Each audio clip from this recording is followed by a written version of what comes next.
but I just want to say that this hat, That is the sweetest RailCats hat I've ever seen. the Cap X hats, I absolutely love this hat. Now they He gets have it them. high in the air. Left field. This one's got a chance. And let's go on a cowhide. Joyride. Sound the horn. The RailCats clear the yard. Hello, RailCats fans, and welcome back to the RailCats Talk podcast. He's Chuck Polarek. I'm Kyle Svetich. And I know the day that we're recording this isn't opening day for the RailCats, but it's the opening day for the American Association. But by the time this comes out, guess what? We got RailCats baseball tonight. How excited are you about that, Chuck? I mean, we got Man, RailCats baseball. it is going to take you that long to get this out? That's Wait, what do forever. you what do you what do you How- mean? how- we didn't do anything last week. Well, we did. We We we did. but okay, We did, Chuck. We did, we did. and we talked about it all off season, Yes. and we finally got the promotion schedule, Yes. and we talked about it, and then we went to cocktail with the cats, and And Chuck you did were on his due. the list. You were on the list. You didn't think you were going to be there. I was on the list. I was nervous there for a second because I walked up to Andrew and he's like, it's not an alphabetical order and I don't see you on here. I'm like, oh, you gotta be kidding me. But anyways, found me. But Chuck did his due diligence because Chuck loves his promotions, did talk to Anthony. And the grand scheme of things is basically This. contract con This is the grand scheme of things. We got some of these people, not you, but I think everybody else that was there, got these wonderful RailKits glasses, right? And the grand scheme of things is what it says underneath here, made in China. And a lot of the promotions backed up because of tariffs, because of production overseas, stuff like that.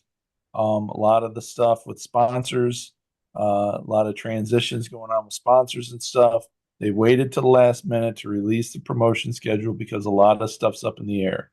This is what was said to me was this promotion schedule is the bare minimum of what they're going to be doing. Don't be surprised if they don't release some information, have some pop-up surprise giveaways or pop-up surprise promotions because everything is very fluid when it comes to their promotions and what they have coming in. One promotion, they were for the hats for the team, which they placed an order back in November. They just got the hats in 2 weeks before the guys showed up. So he's like, I can't have a promotion when I'm not getting the stuff in and all of that. Totally agree with it. Totally understand. We were bothered by the promotion when it was coming out, but as long as there's a reason behind it, I get it. sometimes the real world hits the sports world, and we just have to live with the consequences and move on from it. It's not going to hinder my experience being going to the games. Chuck, I know you're disappointed about not getting some promotions or whatever the case may be, but that's the best way to explain because I'm, the best way to explain this, hold on, Chuck, is when I was listening because we had the guys on from the Indie Ball report and I mean if you go back and listen they were absolutely just trashing the Railcats. Obviously I understand that last year was a bad thing. Now with the promotions being as late as it was, they're making the assumption that the organization isn't being ran as well, and I want people that heard that and to hear and understand that is not the case whatsoever. There, you're not telling me Anthony, Andrew, Noel, Taylor, Joe, Renee, Alex, everyone in the front office is putting their hard work in every single day to make the experience. Because yeah, you're right. The on-field product, it's just it hasn't been there. And this year could be completely different when we get into the rosters and we talk about all this and other stuff. But the thing is you can look from the outside, but without actually being there at the games, you don't understand. And it's it's more than just that. You see the hard work that gets put into it, and we know what effort they put in to everything that they do. You're telling me if this was a couple years ago where they weren't posting anything on social media, they weren't trying new things, they weren't doing what they've been doing lately, I would maybe agree with it. But the hot sauce idea, the rapid questions, the everything they've been doing in the off season, it's just showing hard work behind the scenes. And I think listening to Joe, especially at the cocktail with the cats, and that in general was one of the greatest experiences I've had being a RailCats fan. And I know if you're on Twitter, you probably see me completely misspell things because that's what I do. And Chuck likes to call me out on it. But don't worry, on Facebook, you didn't see that. I made sure to edit that correctly. But just seeing the hospitality and what they put into it, and to see the front office and see the players kind of let down their hair and just enjoy the night and being able to talk, and everyone just not being sheltered from each other and just talking and mingling. I mean, we had great conversation with Kent Willis, the new hitting coach, Chris Jacobs. Like we talked to Lamar a little bit, players. It's just a great experience in general, and that doesn't, the hard work that they put into it showed. The food was great. I want to say something. You're talking about this from a guy that this is the first time you've been there. Yes. I've been to 3 of these, okay? And they're not open to the public. All right. You got a personal invite from Joe. I am a host family. There's 3 ways that you can get into a deal like this. One, you're a sponsor, right? Mhm. So hey, if you work for a business and they sponsor, they're interested, give them a call, become a sponsor, right? Number 2, a host family. They're always needing host families. You want to be a host family? That's an easy way to get in there. Open up your home to a player, get a life-changing experience with a baseball player, couple players, whatever, and have a great time. There's number 2. And then number 3 is buy season tickets. Not the family guys, but the season tickets behind home plate. You get season tickets behind home plate, you get an opportunity to show up and have this event. So this is not an event that just any average Joe can go to. Mhm. And they pull out all the stops. Yes. Great food. You get great interactions with the players, with the manager, with whoever. You get to ask all the questions you want. Nothing's off the table. Great, respectful opportunity. And you got to, now you understand why I love that event so much. You got to experience it. No, I do. It was, and the thing is the event started at 5 o'clock. I showed up a little bit later, getting off of work and waiting for my wife. I didn't want to show up without my wife, and Joe would be like, "Where's your wife at? Get the hell out because you didn't bring your wife." So it's just precautions.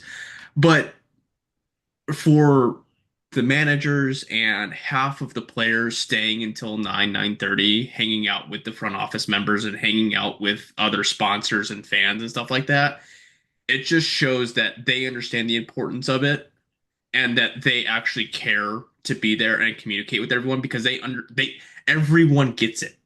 Like, it's just not one of those events where you name the players and have the players leave. No, they're there, they're mingling, even if it's amongst themselves or a couple people they know, like host families and stuff like that, but they're still mingling. They're there. The one thing that I was surprised about and going there, well, first of all, I asked you, Chuck, I said, what should I wear? And you're like, it doesn't really matter what you wear. So I'm like, okay, I said suit and tie. Suit and tie, then you backed it up and said khakis. No, okay. So I get off of work, and instead of wearing my work polo, I decided I think a sweatshirt and khaki pants would work, right? And the first person I see is wearing almost a suit and tie. I went, oh, I am so underdressed for this. But luckily, as soon as I walked in, I see Chuck wearing a Bucky sweatshirt, and I said, all right, I'm good. So we were the most underdressed people there at the event. So at least I was wearing khakis. But on the flip side of that, you know how I love my hats, right, Chuck? Yes. And I was not expecting any kind of merchandise there, just because you're going to show this. Uh-huh. And I'm going to then have to break some bad news to That's all fine.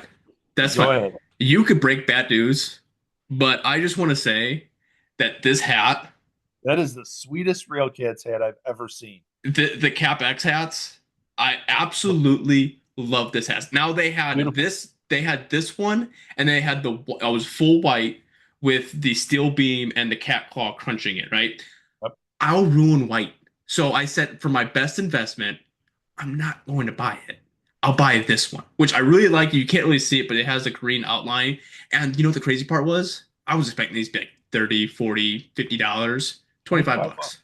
And then I got a Now, new shirt too for now, 20 now bucks. here's now here's the bad news. They do not have a lot of those hats. So if you're listening to this and you want hats, I strongly suggest you pick them up as soon as possible because they placed a larger order this year for hats than they did last year, but there is a very good sense that these things are going to sell out quick. Well, I am glad that Chuck, that I was able to sneak into the back door and spend my money on this hat because it is the Zephyr hats are nice, but it's got that like slick wind Good feel. good Good feel feel to it. to It it. fits really nice. Yeah, so this hat is definitely gonna be this hat I'll probably wear to opening day, but like it's gonna be a safekeeping hat. Like when it gets really hot and sweaty, like this will be like this is the new podcast hat. If So you're a hat collector, if you're a fan of the hats, I'm telling you this is the hat to get, and you need to pick it up soon. I would even say because at $25, it's kind of a no-brainer. yeah. You have to pay an extra $6 for shipping, pay the money for shipping, or pick it up at the team store, something like that. Just place the order, get it done. So I'm really excited that the CapEx. I was looking a bunch at their stuff, and I'm glad they came out with this. It looks really nice. So I'm looking forward to hopefully down the line them being able to have more hat options. But I will be satisfied with this hat. We've got first of all, Joe said he would love to be on the pod. He loves being on it and all of that. Really gave us some uh good feedback, good ribbing us back and forth and type of thing. Mostly me. Mostly me. Mostly, yeah, Hmm. especially about spelling his name wrong. Yep. Yep. So there's that. We talked to Chris Jacobs, says he'll Hmm. be on the podcast. We talked to Chris Irwin, who said, "Hey, we started out good, and I said, hey, dude, you break a record, we want you on." He said, absolutely. So that's a plus. We got some guys that are interested in being on the Hmm. podcast. I'm excited about that. Ken Willis said that he Yep. would be and that's exciting. I mean, even we asked him to be on the podcast, and then I said we just want to talk about you, Kent. And sure enough, for like 30 minutes, Hmm. we talked baseball with Kent Willis, and it was probably the most intriguing conversation that I have had about baseball in a very long time. Um, Yeah. about how today's generation has ruined baseball when it comes pitching, when it's come to statistics, this and that, Yeah. all of that stuff, and that a guy like Greg Maddux probably would not be an MLB guy if you base it off of this stuff that is required for you to be a pro now.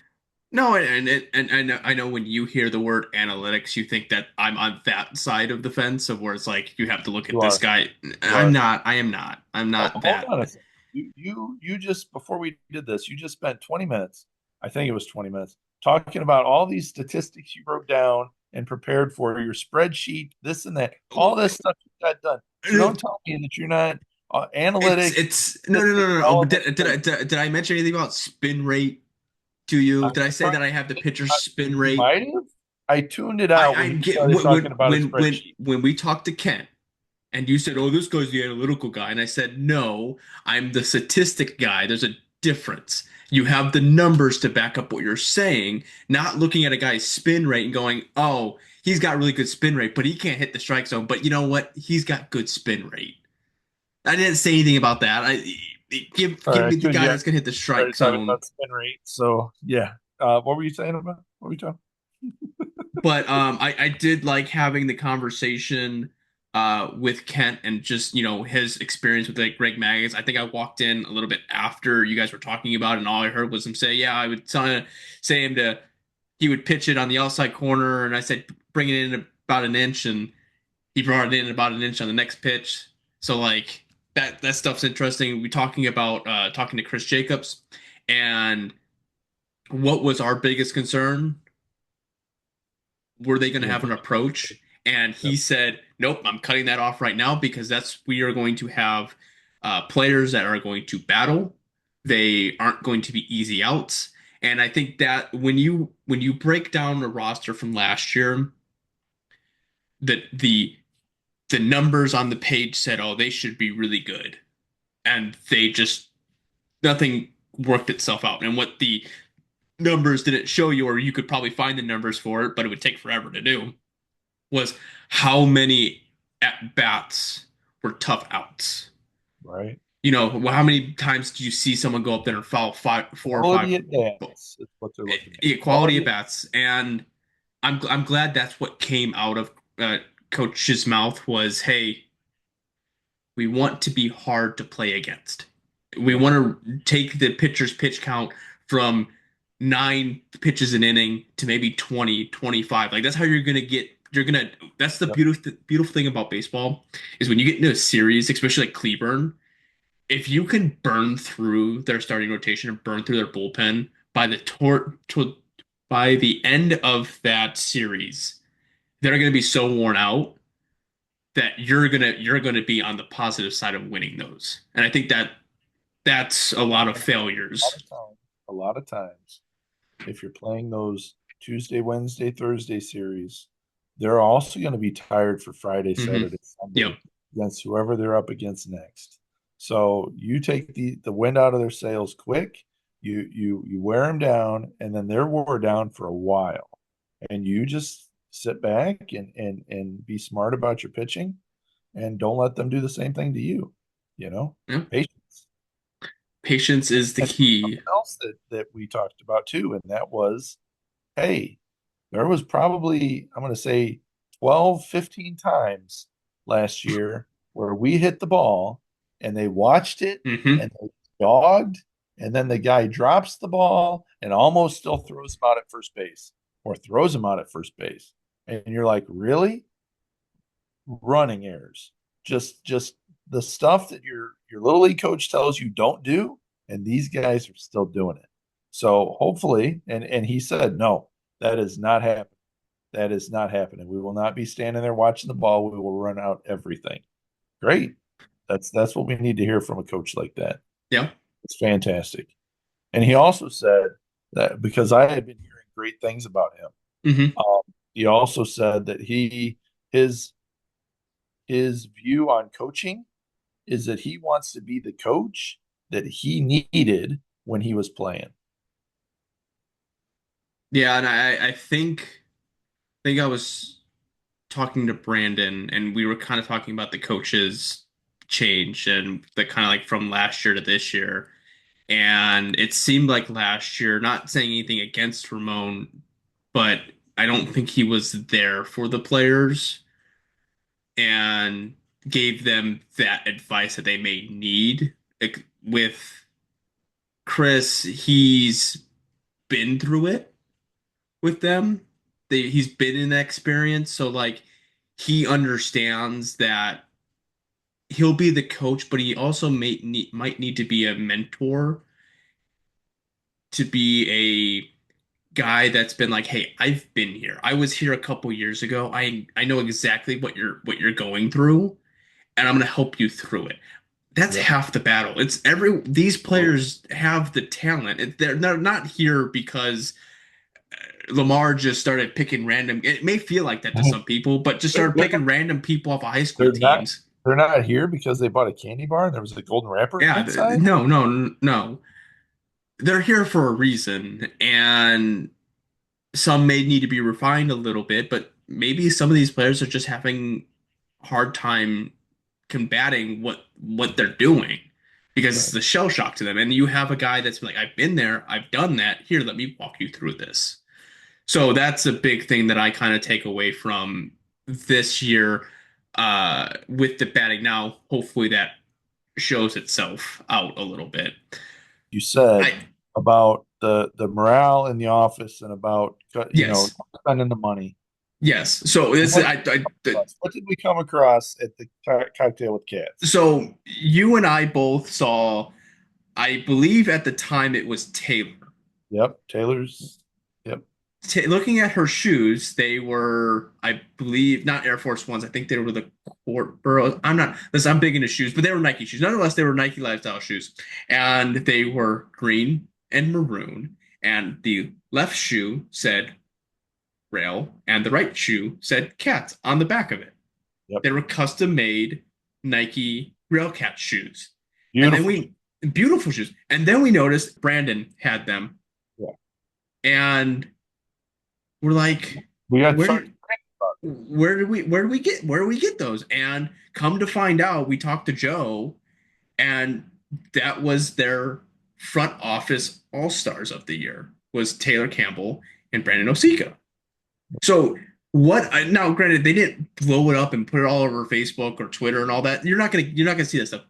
But what this comes down to is the family aspect of it and making this a great work environment for them to be in is that's how they're recognizing hard work is you're taking a pair of probably $130, $140 pair of shoes. That doesn't I'm not you can't put a price value on that kind of stuff because of prices. I mean, there's really only two in the world at this point. Right. But for him to go out. But here's the thing though. It wasn't just anybody can just spend money on shoes, right? Mm-hmm. It was the fact that he went and had his daughter customize these shoes to be RailCat shoes because one, he knew that this was going to be something outrageously special for these people. And two, he knew that they were going to cherish these things, right? So that right there should show you exactly who the owner of the RailCats is.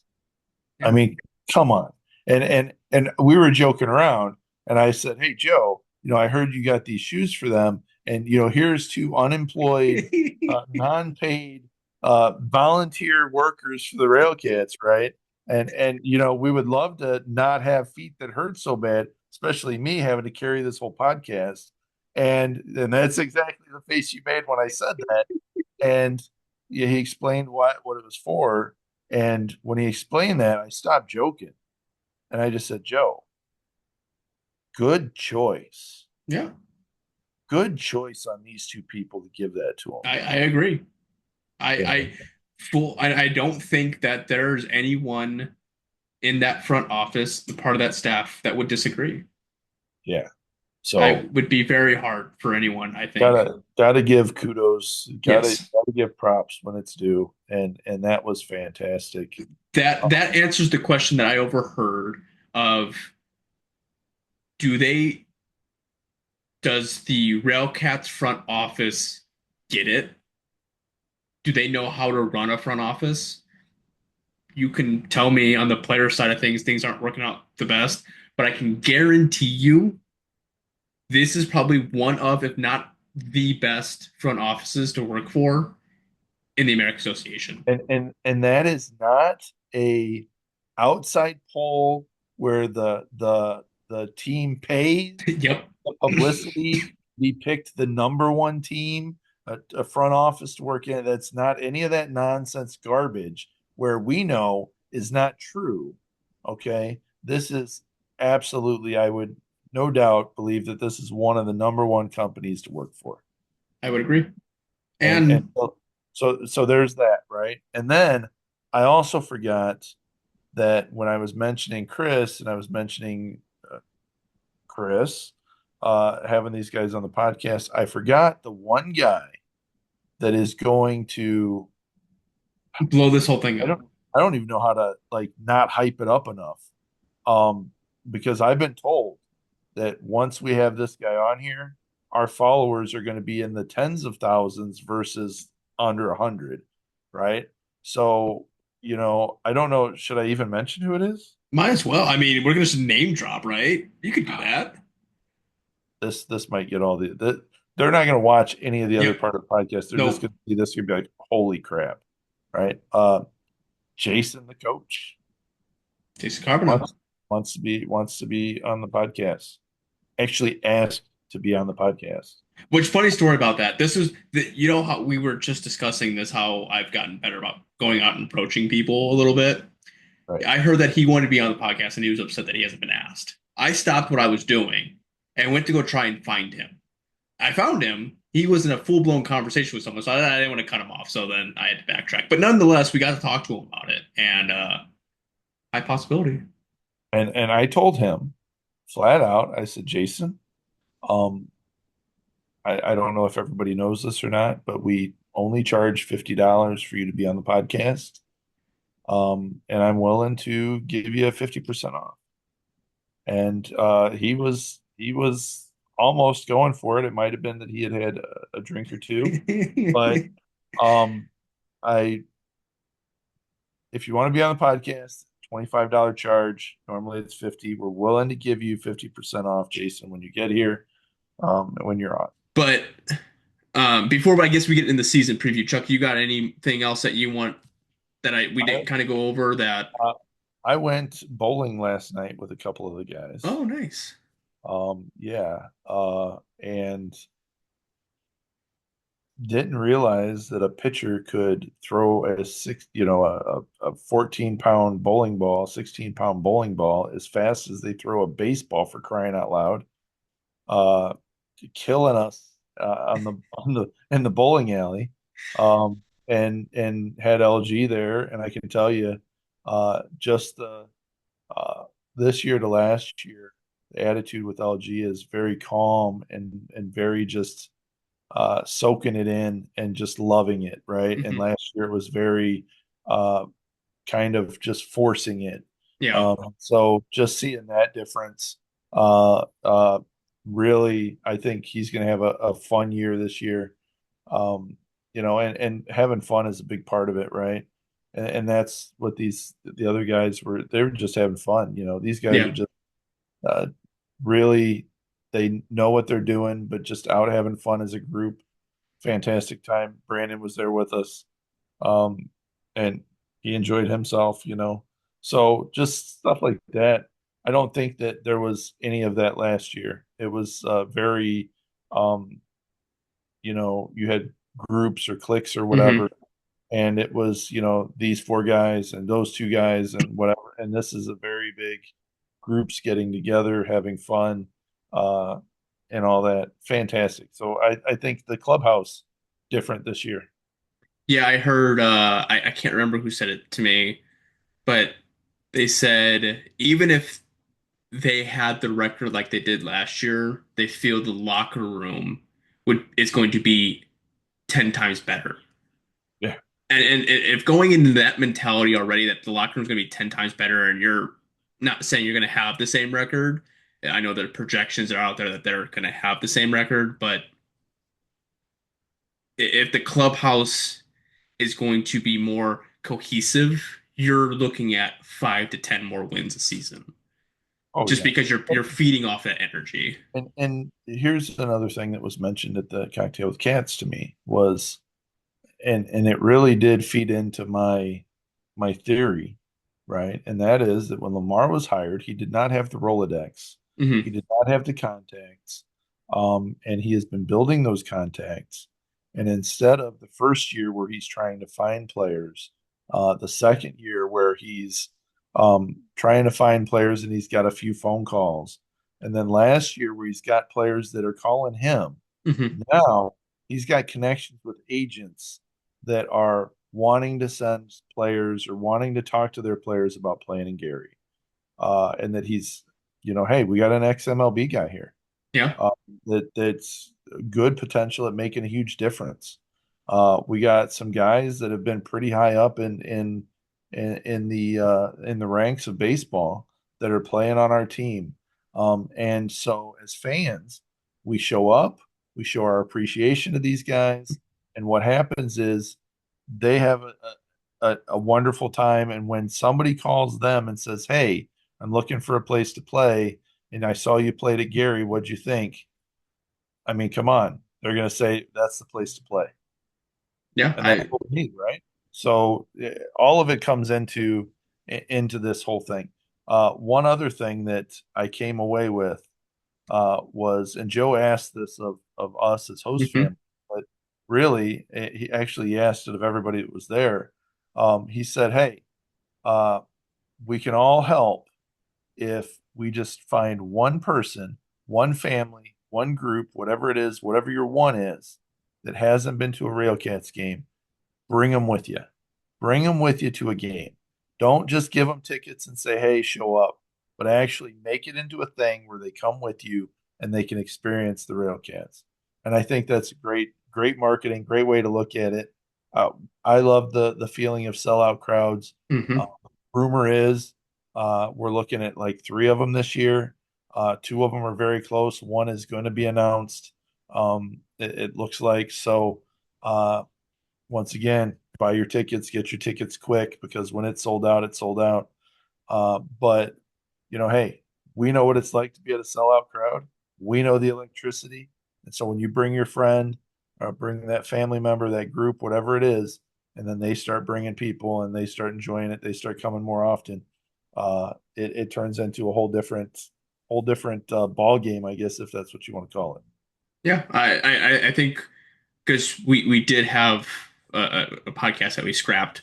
I think in that one I did talk about my experience at work, talking about people, talking about the Railcats, and I was telling Joe about that, and I used the word "you should go to the game," and he said, "No, let's correct that." He said, "How about we work on saying you invite them to come to a game with you?" Right. So with that being said, I went to work the next day, and there was a guy that was talking to me.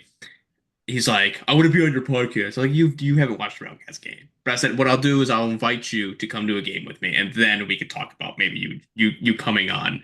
But I flipped it and I used that. So from now on, I know I will be doing my part in that aspect of it because there's going to be a lot of games that I'm going to do miss, and I don't want to keep giving it to the same people. I want to broaden that out a little bit and give it to people that haven't been to a game.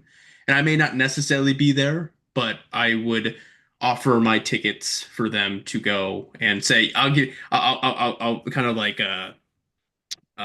butter them up. I said, here's tickets and free park. But anyways, enough chitter chatter about what we've.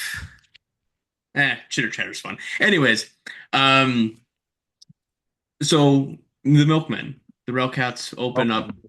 tonight against the Milkmen at 6:30. The Milkmen were just above the Railcats in the rankings last year. They were fifth, but they won 49 games and lost 51. So let's just put that at the threshold where we have to kind of be at. We have to be a 19 game improvement from last year to even think about making the playoffs. So, but that's the first time that they missed the playoffs since uh, joining the league in 2019. The Railcats went 4-8 against the Milkmen last year. So every series that they played, they won at least one game, but they lost two. Um, yeah, looking at it statistically, um, Here you go with those statistic words again. well, okay, this is what the Railcats did as far as batting average. They batted at 248. To put that in perspective, Milwaukee had a 296 batting average. Yeah. So that doesn't necessarily help a lot. Offensively, we know there's a handful of struggles, but um, the key player that helped in that series would be Olivier Basabe, who played in 12 games and batted a 261. He had a on base percentage like 346. Cooper Edwards has a batting average of 333, but he only played in two games with in that series, and he only had three at bats, so I can't really put that one quite in there. But there was only five players from last year that played Milwaukee that are on this current roster. The Um, pitching, with Milwaukee, Milwaukee had a lot of bats last year. Their pitching wasn't too great. This year, I think their pitching is going to be worse, and I don't know that they're able to recover from some of their losses when it comes to hitting. Also heard that they've got a lot of other issues going on there. yes, So if all of that kind of comes to fruition, there is a good chance that we wind up taking two, three of these games, which would and be great. and because Because this first series is really going to set a tone for the first nine games. yes, Um, and the reason why I say that is because uh, when we come back home, we've got Cleburne. hmm Cleburne is as stacked as you can get without cheating, but still cheating, right? I mean, they did sign a guy that was an outfielder for 5 years in the league in the MLB, and they signed him as a pitcher so that he could be a rookie, so that they could still have him on the roster. But then they released him, I think, after the whole outcry of how can you possibly get away with this? Or he They was just that bad. could have been. They got like six MLB guys on their team. This guy is trying to stack it as high as he can. Uh, and hey, if we can make it through the first 9 games at 500, I think that we win 4 or 5 out of those first 9 games. We are on a good path. Well, I mean, even last year we stumbled out of the gate losing 5 games in a row. We got swept by Chicago and then lost 2 or 3 to Milwaukee. So like, and the Milwaukee and realistically the Milwaukee one last year, the first 2 games was a score of 2 to 3, and I think one of them went into extra innings or both of them went into extra innings, and you lost in the extra inning portion of it. Like that could have changed the season a little bit, the momentum, but against Chicago, where you kind of didn't really do anything besides the last game where you were kind of successful, but going out of the gate and maybe getting swept by Chicago, then maybe potentially sweeping Milwaukee because that was a 50-50 split on those games, you could have different momentum, but coming out and losing 5 straight games kind of sets the tone for the season. So hopefully this year, I don't remember the last time. I might take that back. The 2023 season was their first uh, year that they won the opening series. But they haven't won opening day in a while, which I mean, I'll take the opening series versus the opening day win, but even starting the season out with a win could be a positive. So hopefully that this year would be a little bit different. I've got us being in the top 4 this year. I think Lake Country and I think Milwaukee are both going to be underneath us. I think Milwaukee's going to come in last place. I think Lake Country is going to be right underneath us. Yeah, I mean, we'll talk a little bit more about like as the season goes on and looking at people's statistics and stuff, but it's going to be a climb because other than Milwaukee necessarily, I don't think anyone really hindered themselves, if that makes sense. I don't think there's It all depends on. You mean hindered themselves as in they're worse off this year than they were last year? Because I also see the Chicago, who didn't have a great pitching staff. They've got yeah, but they also lost Teeter, which was the number 1 guy in the league last year. but see the thing is what Chicago proved last year was they weren't supposed to be as good as they were, and they were good. So like I can't necessarily say that's you kind of have to dethrone someone before you can start talking that way. Yeah. And Milwaukee's just been kind of going that way ever since they reached the pinnacle. So like it's easy to talk about that. I mean, Lake Country after their first year they turned around. Gary really has. I mean, if we're being honest, we haven't really done anything, so it's hard to like remove that momentum and bring it back up. But if you're looking at it just from a blind eye and looking at everything, it's going to be difficult. I think everyone has gotten better besides Milwaukee. You can sit there and berate the roster of the RailCats, but I think the big thing that the numbers don't show you is the morale of the team. And like I said, I think that's accounts for 5 or 10 more wins. Is it a lot more? No, but it's something, and you could catch fire that way. Right, but we're basing it off of last year, and we were severe underachievers last year. And if you look at what we had, it was wow, you guys are a lot better on paper. And I think that we're looking at last year as well, we were a lot better on paper last year and we didn't do it. So this year we improved a little bit, but reality is that if those people that were better on paper last year show up, then we're in it. No, I agree. They're going to show up. It's not that it's very hard. The one of the biggest knocks of the roster that I've heard is there is a bunch of LS4s, LS3s, LS5s a couple veterans in there. What you're not getting is basically what this roster set up for is make it or break it. So there's not a lot of longevity here because some of these players will age themselves out to where they're not going to be able to play with the RailCats anymore because of the roster restrictions. So, in the point of where we're kind of at is, I even think Chris Jacobs said when we were talking, he said if we make the playoffs, he feels that they could win it all.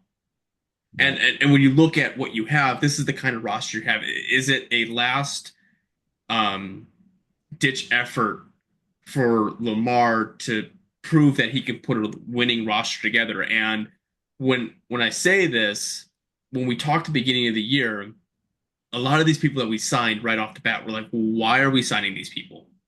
And you kind of go on a little bit later in and you start seeing the people that he's getting, and then you start talking to Lamar. We go to the cocktails with Cat. He says we're bringing in a couple more pieces down the pipeline, and then you're just talking to everyone else in the clubhouse. What it seemed was a little bit of a reverse of what everyone else does. Everyone else goes out for the big fishes first, and then they fill in their roster with little people afterwards. What Lamar did was he grabbed people that he knew would be on the team that could be a longevity person to a certain extent, and then went out for the big fishes. Because if you're looking at it right now, so like a Peyton Long, he's in LS2. He'll be around for a while. Nick Olsh is an LS1. He could be around for a while. He's up there in a little bit of an age, but even Jose Contreras is still an LS1. Like he's been with the team for going on his third year now. So like there's some pieces that I would say, like an Anders Noriega is an LS1, depending on how he turns out. Um, is this an older roster? Yes, there's still a lot of 1996s, sevens, eights, not a lot of 2000s. But when you look at what their LSs are and they're higher, it's just because they've been in affiliate ranks and that's just what they get tagged as when they come back. So maybe it's just about casting that net, seeing if you can get that winning culture, because if they know they can go to Gary and they can win and they can get looked at, it's easier to bring in those higher end people that maybe a little bit younger that you can build your roster off of and continue down the road. I think that's what Lamar was trying to do in his previous years, was build a roster with longevity, but he probably just didn't have the quote unquote connections to make everything kind of work. And this roster here is a roster, it's a make or break roster. Like you have to make the playoffs this year. Like we're just to that point right now where we have to make the playoffs. You sound like a Nelson, I tell you, a negative Nelly. I'm the positive one here, and you're the negative one. And I've been saying, I said this the whole time during the Cats, and you kept saying, no, no, no. I'm the positive one, and you're the negative. Nobody. I am the positive one here, and you're the one. It's a make or break it. The sky is falling. If we don't make it this year, all doom and gloom. No, that's not. We're let's just enjoy some Well, baseball. Let's just well, enjoy. well, no, but see, but this is the part of the discussion that we're wanting to have is because Negative. oh, wait, Jody, what, stop. What words have now? This may not have been on air, but we've had plenty of conversations where you're like, I just don't know if I could do it anymore. If it's How not many? on the air, it doesn't exist. Don't give me that. Don't give me that lip. Okay, Senor, you don't give me that all of a sudden I'm be positive outlook on things. I'm seeing the positive out of the negative, right? I'm saying, listen, you may not go out and broaden your horizons and listen to other people talk about independent baseball, and well, I do, and this is what they're saying, and I'm trying to combat that. Just because I'm saying something negative in your eyes doesn't mean that I'm meaning that it's negative. I'm trying to find the balance between the two. You would understand what I was talking about if you listen to those podcasts, but you don't, which I understand. You have a lot of things to do in your day. But you have to put two and two together. Right, right. I understand. I listen. Everybody else that has a podcast does not have the connections, the conversations in the scenarios or in the situations that me and you are in, to be able to find out and ask the questions. I mean, if there was an issue in the front office with something not going right, if there was a monetary issue or Hmm. something like that, trust me, I would not be doing this podcast anymore because my head would have already been exploded from how angry I would be at the fact that, hey, this is a team that I love and you're destroying it. No, that's not what's happening at all. Now, other people can say that and think that all they want because they don't have Joe on the podcast to have conversations. They don't have Joe having personal conversations with me or with you, right? They don't have that. So all they can do is speculate and look at the numbers and say, this is what I think. And you know what? What they think isn't worth two pieces of salami rubbed together when it comes to the RailCats team, right? Did we underperform last year? Absolutely. But when you've got umpires coming to games saying, "Man, I thought this was going to be a lot more competitive than it was looking at the guys you guys have." Come on now. Umpires are seeing it. Other coaches are seeing it.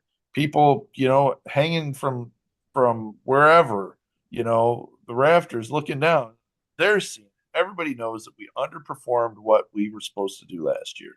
That, guess what? It is what it is, right? Turn the page, new chapter. We've got some guys that are going to show up. We got some guys with a lot of heart.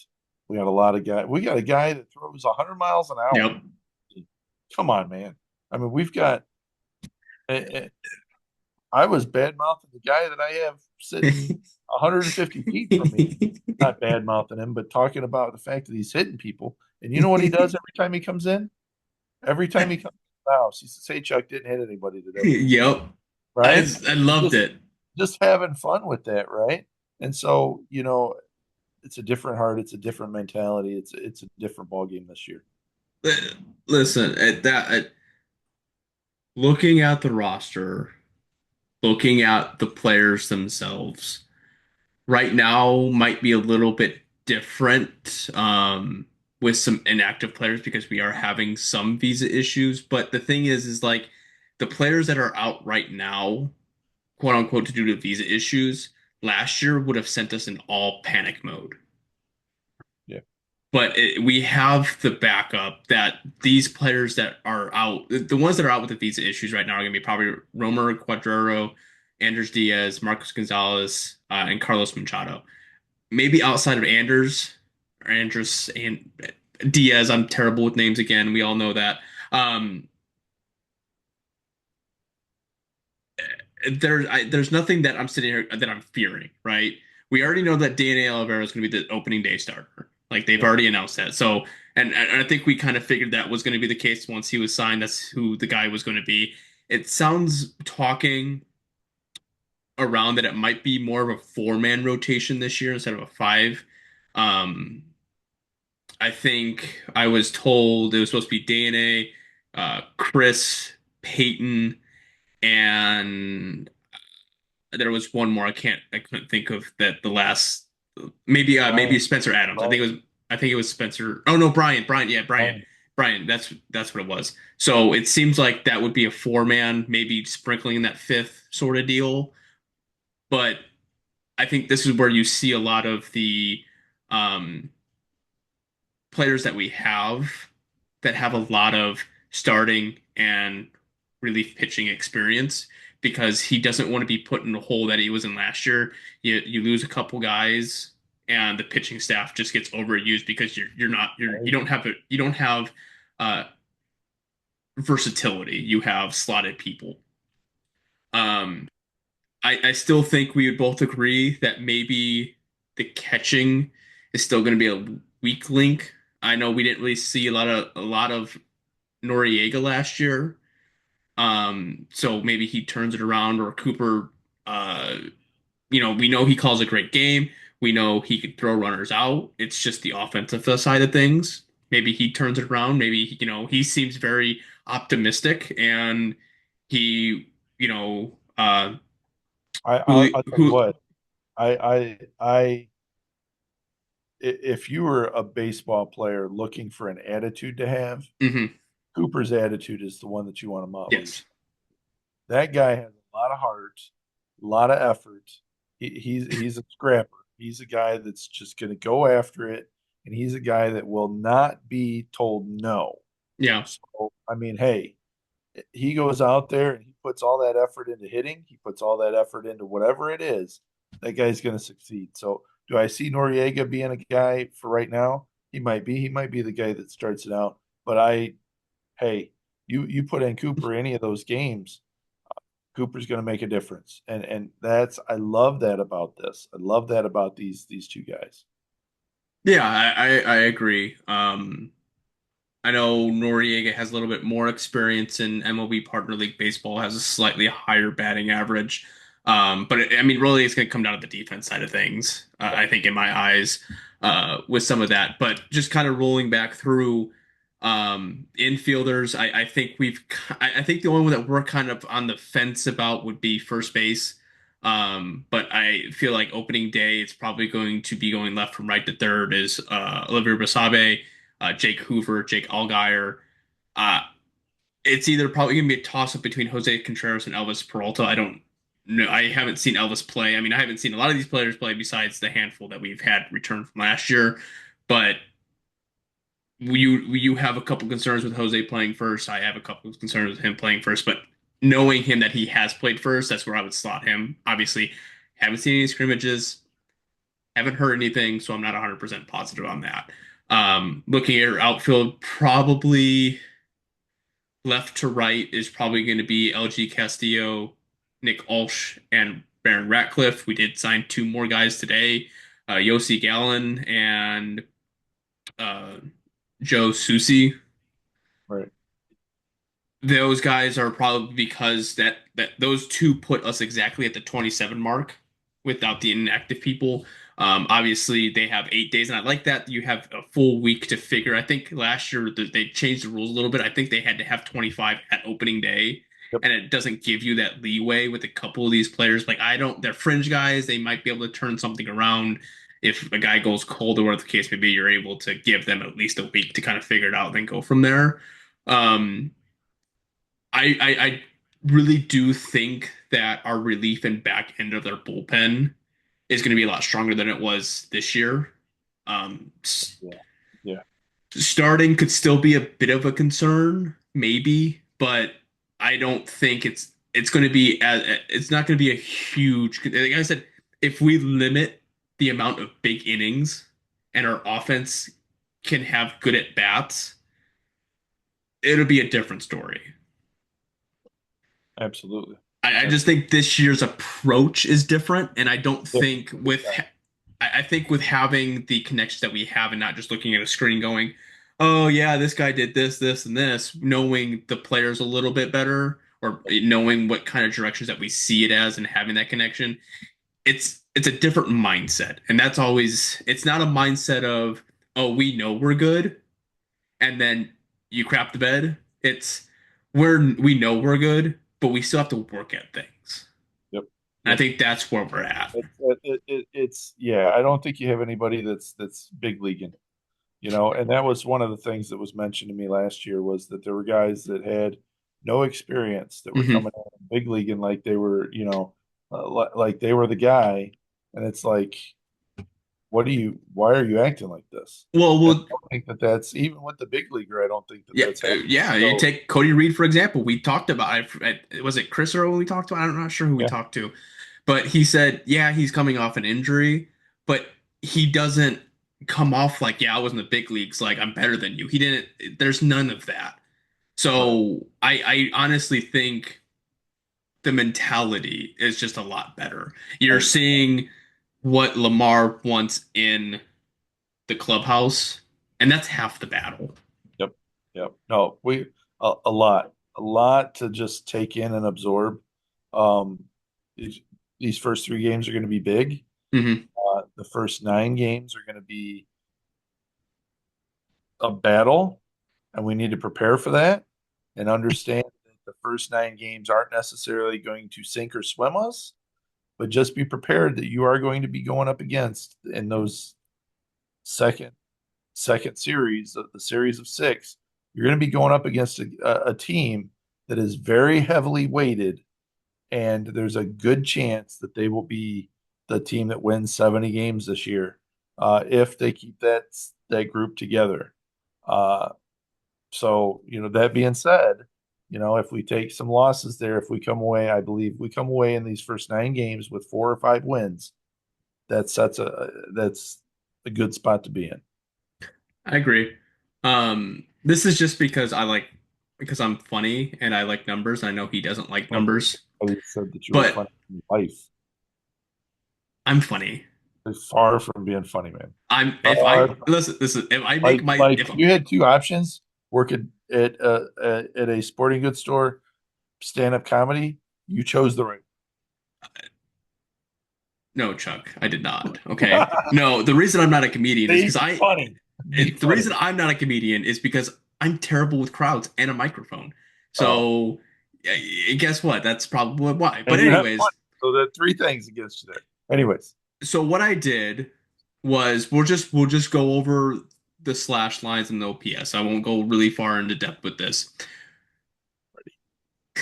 Yeah, you take your nap. But anyways, so I took all the players either at the independent baseball level, the minor leagues, or at least with RailCats. I took their statistics.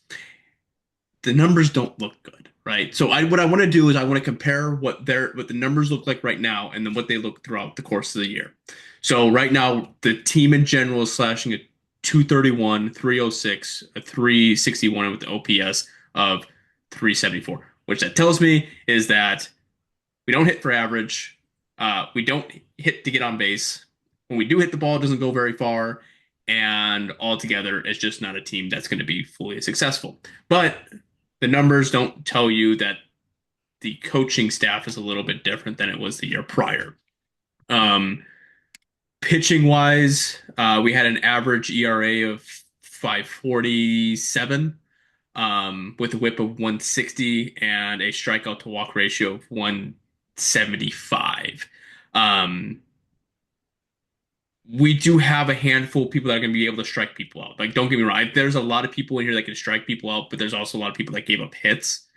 One of those players right now that gave up a lot of hits is not on the roster because we don't know if we're going to see him this year. Because, like you said to me, Chuck, Ty seemed like he got married and some other stuff, so we may not see him this year. So it's going to be a question mark, but this is just something that I want to see what's beforehand and what we get at the end of the season. That's what this is for. This isn't a like all end all be all, but like there's some it's gonna be interesting to see what this average is. Now, obviously, the roster's gonna change throughout the course of the year. I don't know how I'm gonna battle that one, but I'll figure that portion out when I hit that crossroad.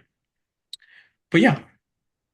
So that's just for me because there are people that are interested in that. I know you don't have interest in it whatsoever, but I do. So maybe I'll just put it up on my website and people want to look at it. They can see what the players look like in that realm of things. So Chuck doesn't have to look at it or hear it. See, I made you laugh. I'm a comedian. Yeah, there you go. There you go. Rumor mill. Ooh, I like rumor mills. Rumor mill. So a couple rumors that have sprouted up that I'm sure that not very many people are aware of or that have heard, right? Is that a pitcher that we had last year that is currently not on the roster, that there's a good chance that pitcher will be put on the roster towards the end. Yes. Right? I'm talking about, we don't need to mention it. Right? I thought I'm pretty sure I did mention it in a podcast. I don't know if I mentioned it or if I scrapped that one. I don't remember if I did or not. But whether we don't need to mention who it is. No, I did because I did. I already did. Yeah, I already announced that. The last podcast when I talked to Nate, I said that that Josh might come back. So take your rumor and shove it. All right, here's another one. A pitcher that we had not last year, but has been a RailCats pitcher in the past, might come back. It was a pitcher that I really liked seeing. a pitcher that was very good. And he didn't come back last year, but there's a possibility of that pitcher coming back. I don't know if you know who I'm referring to. But yeah, that would also be a big one. So there's some rumors for you, um, for people to kick around and think about. My question to you is, what is a big takeaway that you took from this past week, past 2 weeks, whatever it was since the last time we did a podcast? What's a big takeaway that you're like, you know what, changed my mind on this, or excited about this, or haven't really thought about this? I I would say the confidence in the locker room. Okay. I wasn't 100% sold on it because I thought last year that was something that people were trying to sell a little bit, was that the confidence in the locker room was going to be much better and mesh a little bit better. Because I'm pretty sure that's when I talked to Lamar and he kind of hinted it that way and it didn't come to fruition. But seeing the players, talking to people, it's different. You can feel you can feel it differently. And what also I would take away is you don't realize how big the RailCats family actually is and how accepting everyone is. You walk into a place that people may not know you, but you could talk to them like you knew them for years. And so you sometimes you just don't get that until you're in an environment like that, like where we were at. Like, yeah, you put a couple adult beverages in yourself and yeah, the liquid courage and so on and so forth, but you get to see people's personalities and you can like sit that back and watch and observe and see how much this actually a lot what how much what they do means. Right. And it makes you want to do just a little bit more to help. And, right, it's going to be difficult for me this year, especially towards the end of the season, to maybe try to help out just a little bit more. But I just think that we all, in general, that if we're fans of the Railcats, even if we're fans of the American Association or MLB partner leagues in general, we can do a little bit more for the teams or the leagues we enjoy watching. All right. Chuck, what's some of your big takeaways? Well, my biggest takeaway, I think, was Chris Jacobs. Hmm. Uh, Meeting him, having a conversation with him, and really kind of the passion that he has uh, is pretty infectious, and I really like that about him. Hmm. So knowing that, uh, I think that a lot of the guys are gonna pull from that, right? Yeah. So I think that was uh, it could quite possibly be that is the move that we look back 50, 75 games and we say, wow, that Hmm. is what did. Not a player, not moving, taking a pitcher and moving him to the starting rotation, not anything like that. But we look back and say at the beginning of the season, having this guy as the hitting coach, this is what made the difference. A real possibility that happens. So that's one. Uh, another one would be, um, you know, yeah, I would, I would say that in talking to the guys, um, I knew that the clubhouse was changing. I had talked to some guys before, uh, and what have you, but you can have one, two, three guys that you talk to, four guys that you talk to, and they say, "Oh yeah, clubhouse is different. Clubhouse is different." And you're like, okay, but no, it was everybody that we talked to. Yeah. Everybody that we talked to was like, you know, this, I want to be Yeah. here, um, and I'm not gonna say it changed my mind on it. I'm not gonna say that I'm gonna say this solidified it, right? Yeah. was that in a conversation with Lamar and a conversation with the guys, I'm all those independent podcasts and all that stuff. Listen, I would rather have a team of these guys that are these type of people and play than have a team that's out there and you have 25 new guys that you don't know. They don't give a rat's poop about you, and they go out there and they win something and whatever. I would rather have these guys and scratch it out and win than have a team like that. I agree.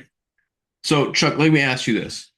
All right, I want you to give me a position player and a pitcher that you're looking forward to watching this year. I'm excited to see Brian pitch. Okay.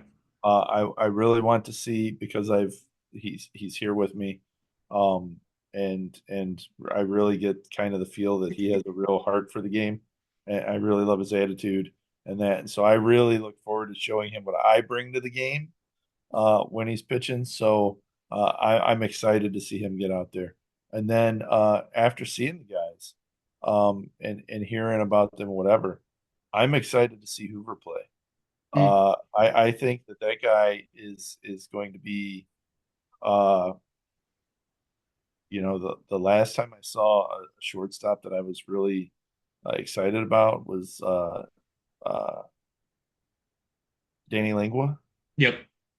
And Danny was, he had his fair share of errors, but he was one of those guys who was very reliable. You see a shortstop like a Josh Altman who just doesn't make mistakes. Um, I'm excited to see if Hoover's one of those guys. I agree. That's How about you? pitchers, Jacob Coates. I just want to see a guy go up there and throw 100 miles an hour. I that to me at the level that we get to see it at, I want to see a guy throw 100 miles an hour because Yeah. it's not as rare anymore in the MLB, but like you just don't see it as often. On the offensive side of things, it's Nick Ulsh to me. Yeah. The left-handed batter. Uh, yeah, you played in the Pioneer League, but he had a batting average of 343. A guy that looks like and even Nate Alexander said that he's a tough out. He was one of the toughest guys that he pitched against. So bringing in a guy like that, I'm just interested to see, him having over 1,000 MLB partner league experience at bats, having 31 home runs, 234 RBIs.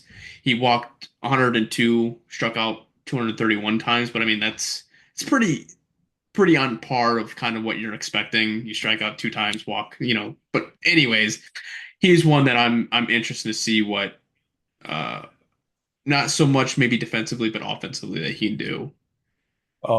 It's funny. So I was talking to Lamar and he says, hey, there's the guy that throws, 100 miles an hour.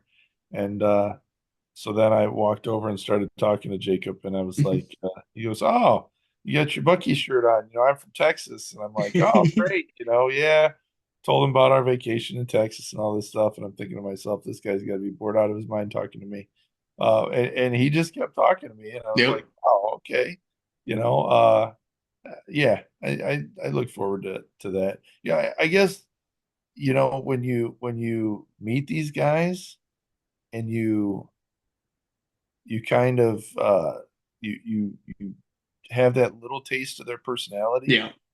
you really want them to succeed. Yeah, I agree with that. Individually, you really want them to succeed. And it's like, a guy like that, hey, comes back off of an injury. He's throwing up to 96, 98 right now. There's a good chance that he doesn't last very long.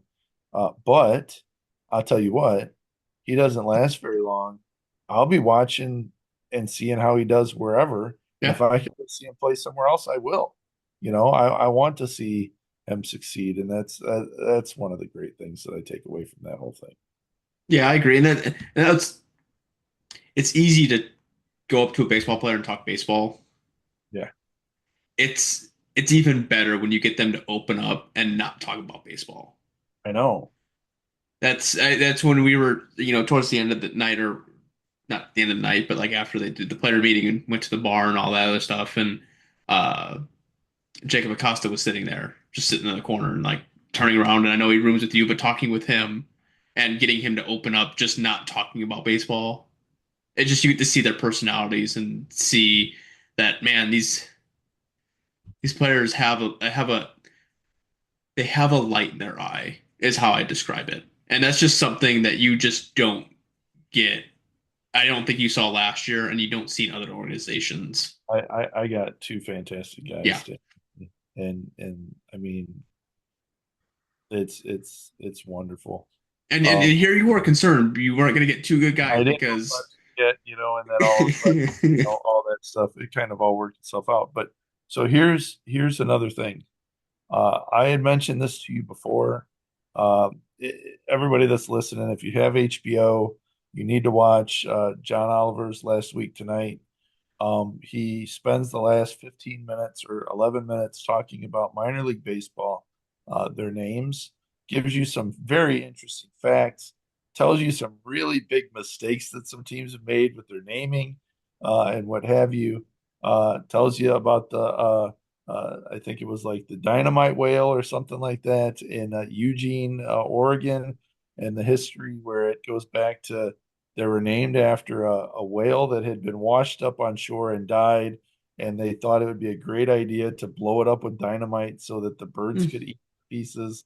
And sure enough, it winds up destroying a car that's in the parking lot. That all of this craziness that happens.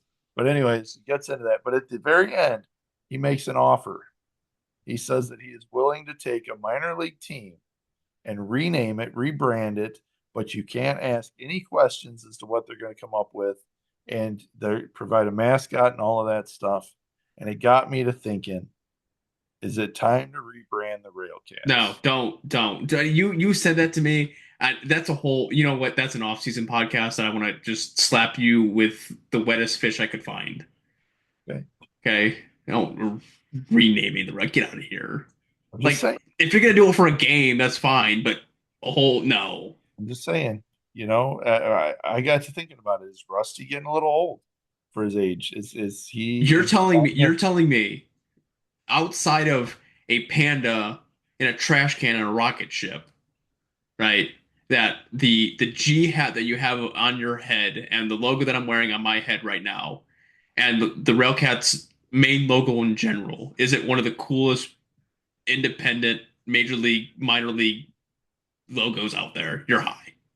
I think that yes, You're high, yes. I'm high. No, yes, it is one of the best logos out there. I agree with you, but the question is, in an opportunity like this, do you snag up on it? Do you ride the wave of having what does he have 30 million viewers to kind of play the publicity stunt of this whole thing? Do you take advantage of something like that and turn it into a well-known regional thing where people come from all over the place to see the RailCats play or the whatever the name is? Or do you, sit back and have it be what it is? I don't know. Yeah, There's that's a some just rebrand and they just suck at their rebranding and they well fail. here, but see what you're failing to understand is that the Trash Pandas are not an MLB partner league No, team. They're a part of right. an affiliate. So they're getting money funneled in from the MLB organization. They also have future MLB. Not saying that we don't have players on here that could potentially be future MLB players, but uh, you're talking about, like, let's just say we'll take it into like a Greg Maddox, for example. When he was playing and maybe he got injured or whatever the case may be, and he's doing rehab, he goes on to AAA. Guess what? People are going to go there for him, Right. right? You're going to go for the brand, but I'm just saying you're going to get players that are going to go to rehab and they're going to go down, and people are going to go and watch the game. That's where you're going to get that keep going.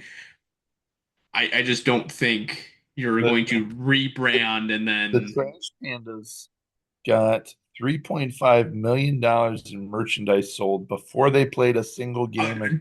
don't get me listen, that don't get me wrong. You name Team Trash Pandas and you have a panda in a trash can on a rocket ship, yeah, I can understand that. It's I'm good. buying this It's stuff, right? But here's the thing. I don't think that he realized when he was having the episode that he could have got that sweet of a hat like you have for $25 at the RailCat store. Might have yeah. been a different story, You might have to spend $50 on a trash panda hat. right? But that might have been a different story. If he would have had the opportunity to have that hat you have on your head right now, I think that would have been the conversation instead of the trash pandas. Who knows? We'll talk about this off season. We've got Yeah, some. definitely. We got off season content. But Leave us alone. season starts today. Supposedly, Well, it by the does. time this comes out, well, actually, season has started now. I mean, I'm watching Cleburne and Winnipeg. It's bottom of the seventh. They're tied 3-3 right now. But um, yeah, it's back. American Association baseball's back. RailCats baseball's back. I'm nervous. I'm I, nervous. I'm excited. I'm I'm excited, but I'm nervous. So the question is, Chuck, I'm not going to make the trip. Are you making the trip out to Milwaukee? Um, it is still up in the air. I do Okay. have tickets waiting for me. So it is a real possibility. Um, I just have to find out the logistics on if a car will make it that far. Well, just get in your private jet and fly out there, right? Maybe, maybe. Maybe. If not, you can watch it free on American Association Baseball TV or aabaseball.tv. Watch it free there. Tell your No, friends. are you going to be watching? Oh, am I going to be? I specifically took the day off so I can watch the game. All right, Chuck, you got anything for this week, and then we'll probably reconvene after the series on Sunday. Hey, let's let's win some games. Let's go, Cats. All right. Well, Chuck, what's your prediction for the series? Give me the rundown. Give me You want me to tell you what I really think is going to happen? Yeah, give me what you think is going to happen. I think we're going to sweep them. All right, I'll take it. I think we're going. I it would be real easy to say win one, lose two. If you win one, lose two on the road, okay, that's an acceptable finish, right? It would be daring to say win two out of three. Okay, no, I'm saying we win all three of them. I have a feeling we're just going to win two, and I think it's going to be the first series just in reverse from last year. That I think, but I think instead of losing the first game, we're going to win the first game.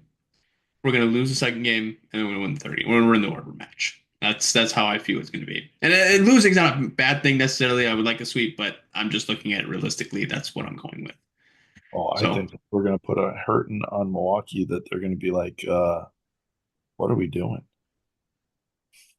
well, there's possibilities. We'll see what happens. But All right. anyways, that'll wrap up for this edition of RailCats Talk Podcast. I hope you enjoy the rest of your day. Rest of your evening. You shouldn't be watching this. You should be watching the RailCats game. So your afternoon and then after the RailCats, if you want to listen, you can do that as well. But yeah, go Cats. Go Cats. The 0-2. Swing and a miss, strike three. Wrap this one up in green and